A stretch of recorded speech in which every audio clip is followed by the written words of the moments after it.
প্রিয় মাছ চাষি ভাই ও বন্ধুরা, আপনারা ভিডিওর স্ক্রিনে ইতিমধ্যে লক্ষ্য করতে পারছেন আমাদের হ্যাচারি থেকে অরিজিনাল মনুসেক্স তেলাপিয়া মাছের রেণু ও পোনা উৎপাদনের জন্য মাছ থেকে ডিম সংগ্রহ করা হচ্ছে।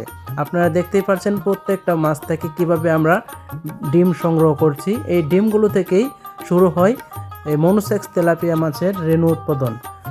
এই ট্রের মধ্যে থেকে আমরা রেণুগুলি উৎপাদন করে থাকি।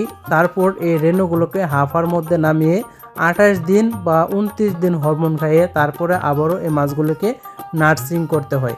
নার্সিং করার ফলে মাছগুলি বিভিন্ন সাইজের হয়ে যায়, অর্থাৎ বড় সাইজের হয়ে যায়। আপনারা যেমনটা দেখতে পাচ্ছেন, এটি হচ্ছে অরিজিনাল মনুসেক্স তেলাপিয়া মাছের পোনা, যা একদম 29 দিন হরমোন খাওয়ানো কমপ্লিট করা।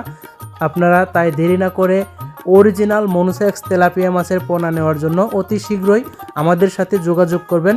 সারা বাংলাদেশে আমরা পোনা বিক্রি করে থাকি।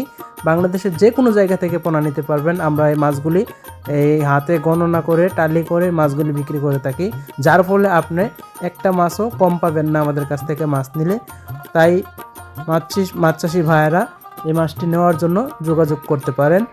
মনুসেক্স তেলাপিয়া মাছ আপনি পুকুরে যদি চাষ করেন তাহলে 5 থেকে 6 মাসের মধ্যে এই মাছগুলি 3টাই কেজি থাকবে। এটাই হচ্ছে মনুসেক্স তেলাপিয়া মাছ চাষের বৈশিষ্ট্য। তাই আপনারা যদি আরও কোনো তথ্য পরামর্শ জানতে চান তাহলে অবশ্যই জেনে নেবেন। ধন্যবাদ সকলকে।